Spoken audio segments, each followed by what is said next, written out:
तो hi everyone, welcome back to my channel.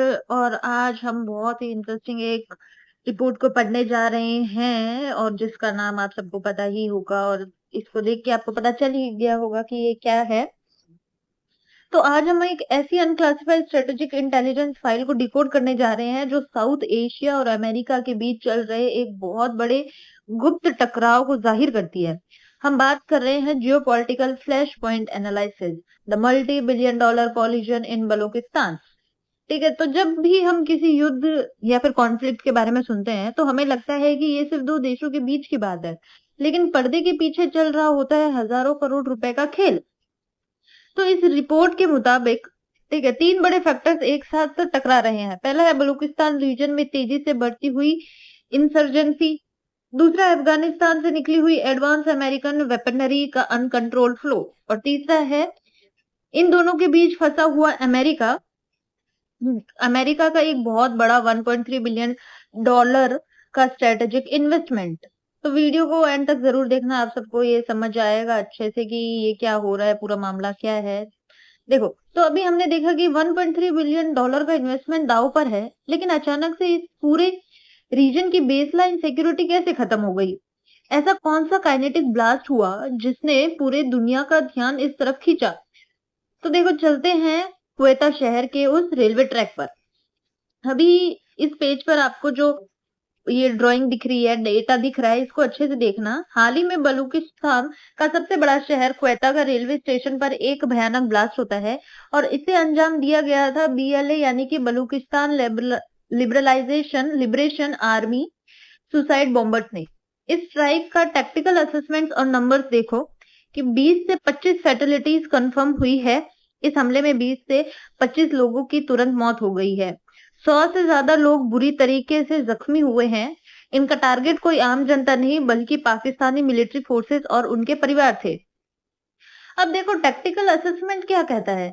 धमाका इतना पावरफुल था कि उसकी काइनेटिक फोर्स से पूरी की पूरी ट्रेन ट्रैक से पटरी से उतर गई। मिलिट्री एक्सपर्ट्स के मुताबिक ये कोई छोटा मोटा बमबाजी का इंसिडेंट नहीं था। ये साफ दिखाता है बीएलए की ऑपरेशनल कैपेसिटी अब बहुत ज्यादा एडवांस हो चुकी है। उन्होंने शहर के सबसे सुरक्षित जोन को बाईपास कर दिया है। पूरी ट्रेन का ड्रिल हो जाने और मिलिट्री टारगेट्स को हिट करना, ये दिखाता है कि बीएलए अब एक मामूली ग्रुप नहीं रहा। लेकिन अब यहाँ एक एनालिटिकल सवाल उठता है कि इस पूरे पथरीले और पिछड़े इलाके में अमेरिका ने अपना 1.3 बिलियन डॉलर लगाया तो लगाया क्यों? ठीक है, ऐसा कौन सा खजाना जमीन के नीचे छुपा है? तो वो मैं अभी आपको बताती हूँ। ठीक है, अभी आपको इस पेज पर दो ब्लू आइकन दिख रहे होंगे। बलूचिस्तान के जमीन के नीचे छुपा है दुनिया का सबसे कीमती asset, that is vast untapped reserves of gold and copper. देखो, रिको दिक नाम की इस जगह पर सोने और तांबे यानी कि कॉपर का इतना बड़ा भंडार है जो किसी भी देश की किस्मत बदल सकता है। इस खजाने को निकालने के लिए एक बड़ा समझौता हुआ था जिसे कहते हैं द पैक्ट। अब पैक्ट में क्या हुआ था? 1.3 billion dollar framework. Trump administration के दौरान इस फ्रेमवर्क को इनिशिएट किया गया था।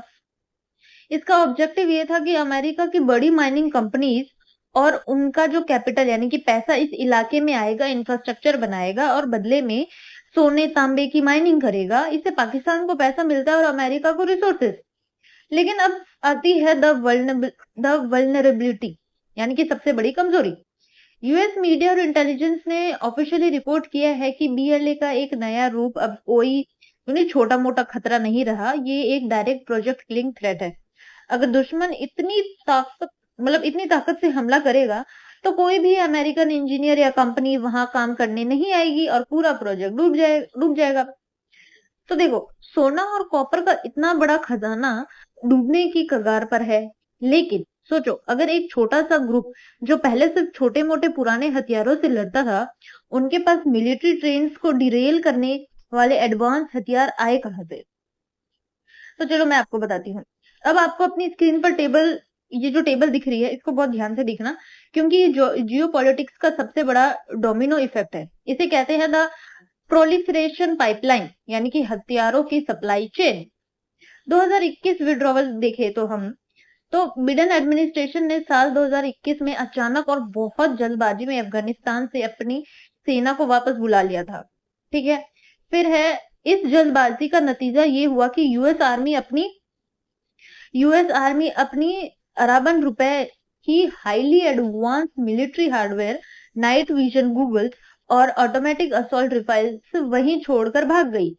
अफगानिस्तान पर कब्जा करते ही अफगान तालिबान ने इस सारे जो छोड़े हुए इनके जो वेपन्स थे, जो यूएस मिलिट्री स्टॉक पाइल्स पर अपना कंट्रोल कर लिया। तालिबान के अंदर के कुछ क्या बोलते हैं उनको गठबंधनों, तालिबान के अंदर कुछ लोगों ने अपना गठबंधन करके इन हथियारों को पाकिस्तान के बॉर्डर के पास टीटीपी यानी कि तहरीन ई तालिबान पाकिस्तान को ट्रांसफर कर दिया। अब ट्रांसफर करने के बाद क्या हुआ, और अब क्या होता है कि टीटीपी ने ये सारा एडवांस अमेरिकन हार्डवेयर सप्लाई कर दिया बीएलए को। बीएलओ के पास रातों रात वो टैक्टिकल गियर आ गया जो सिर्फ यूएसए स्पेशल फोर्सेस के पास होता था। आई बात समझ में? ठीक है, अब मैं आपको बताती हूँ कि अनप्रेसिडेंट स्ट्रेटेजिक पैराडॉक्स का तराजू देखो। तराजू का एक पलड़े में यूएस मिलिट्री विड्रॉवल है और दूसरी तरफ है यूएस इकोनॉमिक एसेट्स।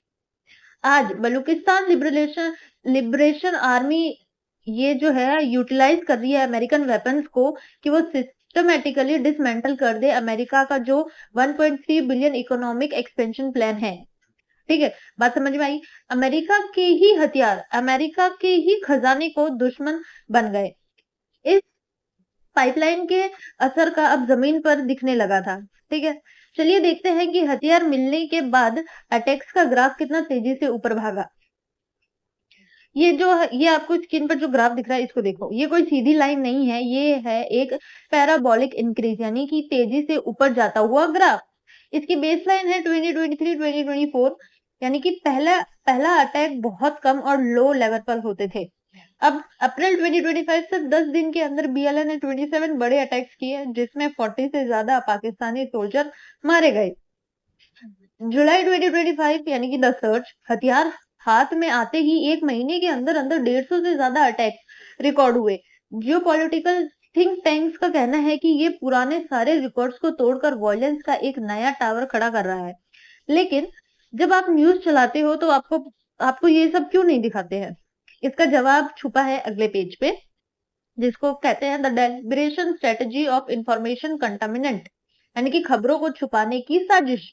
पाकिस्तानी सरकार और मिलिट्री इस सच्चाई पर एक इंफॉर्मेटिव वॉइड यानी कि पर्दा डाल रही है जिसकी दो मेन वॉल्स है। पहली है डोमेस्टिक कंट्रोल।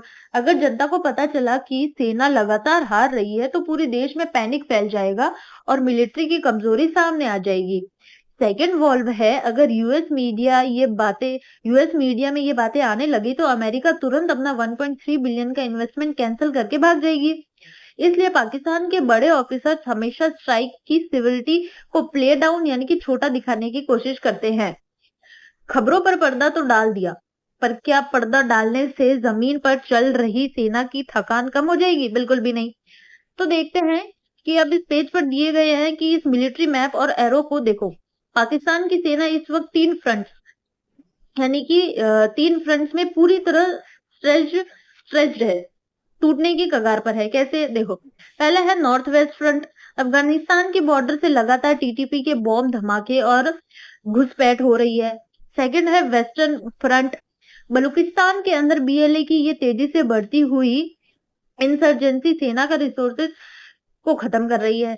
थर्ड है द ईस्टर्न फ्रंट और हमारा प्यारा भारत के सामने उन्हें हिस्टोरिकली हमेशा से एक डिफेंसिव पोस्चर मेंटेन करना पड़ता है जिसमें उनका सबसे बड़ा कैडरे लगा रहता है। ठीक है, तो स्ट्रेटेजिक डायग्नोसिस क्या कहता है कि पाकिस्तानी मिलिट्री के पास इतनी बैंडविड्थ यानी कि लोकल लेवल पर इतने रिसोर्सेज नहीं है कि वो दूसरे फ्लैग्स यानी कि बॉर्डर्स को बिना कमजोर किए अकेली बीएलए को यूनिलेटरल क्रश कर सके। और खतरा सिर्फ पाकिस्तान तक नहीं है। ये देखो, ये एक 3 देशों की आग है। बीएलए का ग्रैंड ऑब्जेक्टिव क्या है? वो सिर्फ पाकिस्तान से अलग नहीं होना चाहते बल्कि पाकिस्तान और ईरान दोनों की सोवरेनिटी टेरिटरीज को कार्व आउट करके यानी कि काट करके इंडिपेंडेंट बलूचिस्तान बनाना चाहते हैं। उनके पास सिर्फ 500 हाईली एक्टिव वैनगार्ड मिलिटेंट्स है, पर उनका स्ट्राइक जोन बहुत बड़ा है। और हाल ही में जो अमेरिका ने ईरान पर एयर स्ट्राइक्स किए थे, उन स्ट्राइक ने इस इलाके के ट्राइबल ग्रुप्स और जो जो उनका हौसला है उनको और ज्यादा मजबूत कर दिया, जिससे उनकी रिक्रूटमेंट रातों रात बढ़ गई। 3 देशों के बॉर्डर दांव पर है और सेना थक चुकी है। तो अब इस कहानी का क्लाइमेक्स क्या होगा? अमेरिका और पाकिस्तान के सामने आने वाले सालों में कौन से 2 रास्ते बचते हैं? चलिए देखते हैं इस चीज को।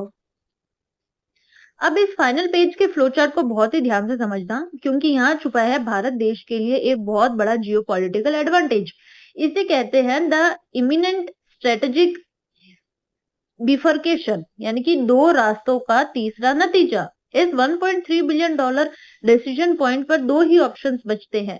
पहला ऑप्शन ये है कि द अमेरिकन रिट्रीट, यानी कि अमेरिका बेसलाइन सिक्योरिटी फेलियर की वजह से तंग आकर अपने ही multi billion dollar investment plan को कोल्ड बॉक्स, यानी कि गोल्ड बॉक्स में डाल दे और रिको डिक पैक्ट को पूरी तरीके से छोड़कर पीछे हट जाए। दूसरा ऑप्शन ये है कि पाकिस्तान की सेना अपनी बची कुची पूरी ताकत और रिसोर्सेज को बलूचिस्तान के इस जोन को सिक्योर करने में झोंक दे। लेकिन अगर पाकिस्तान ने ऑप्शन बी चुना, तो हमारे लिए बनता है द स्ट्रेटेजिक बाय प्रोडक्ट, यानी कि अगर पाकिस्तान अपना सारा ध्यान और सेना बलूचिस्तान पर लगा देगा, तो उनका ईस्टर्न फ्लैंक यानी कि भारत के सामने वाला बॉर्डर पूरी तरीके से फॉलो आउट हो जाएगा, यानी कि खाली और कमजोर हो जाएगा। ये बदलाव भारत की सेना और हमारी डिप्लोमेसी के लिए एक highly advantageous strategic opening create करेगा, जहां हम जियोपॉलिटिकल लेवरेज ले सकते हैं। वेस्टर्न बॉर्डर का कोलैप्स और भारत के लिए एक सुनहरा मौका। हमने इस पूरी खुफिया रिपोर्ट का साइंस, डेटा और इम्पैक्ट पूरी तरीके से डिकोड कर लिया। तो चलिए, अभी आपके लाइव टेस्ट का वक्त हो गया। अभी मैं आपसे कुछ क्वेश्चन पूछूंगी, आपको उनके आंसर देने।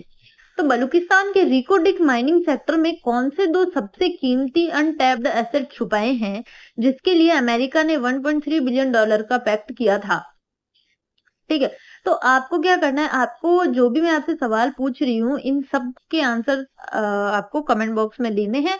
और इस रिपोर्ट को पढ़कर अगर आपको लगता है कि कोई इंपॉर्टेंट पॉइंट है जो कि बैंकिंग, रेलवे या एसएससी में पूछे जा सकते हैं, तो उनको नोट डाउन करना है। ठीक है, तो इसमें से मोस्ट इम्पोर्टेंट तो यही पॉइंट बनता है, और तो कोई है ही नहीं। दूसरा ये पूछ सकते हैं कि आपसे पूछ ले कि कितनी डॉलर की इन्वेस्टमेंट अमेरिका ने की थी, क्योंकि जनरली ये सवाल बैंकिंग में पूछा जाता है। जितने मैंने बैंक के पेपर्स देखे हैं, तो उनमें जनरली ये ऐसे मतलब कि इन्वेस्टमेंट का, ठीक है, ये सारे सवाल पूछे जाते हैं। और कौन सी जगह पे ये चीज हुई, कैसे हुई, कौन मेन रीजन था, तो ये जो क्वेश्चंस बनते हैं इस चीज के, तो ये जनरली पूछे जाते हैं एसएससी और बैंकिंग में, सॉरी एसएससी और रेलवेज में। ठीक है, लेकिन आपको ये जो इस रिपोर्ट का एनालिसिस है, इसको अपने नोट्स में, इसमें जो भी आपको डेटा लगता है उनको डिकोड करना है, डिकोड करके नोट्स में ऐड करना है। ठीक है, thank you for watching my channel. आपको वीडियो अच्छा लगा हो तो लाइक करे, शेयर करे, तब तक, और लाइक करें, शेयर करें, और क्या करोगे आप, कमेंट कर देना। ठीक है, कमेंट में लिख देना स्ट्रेटेजिक ओपनिंग। तब तक के लिए जय हिंद, जय भारत।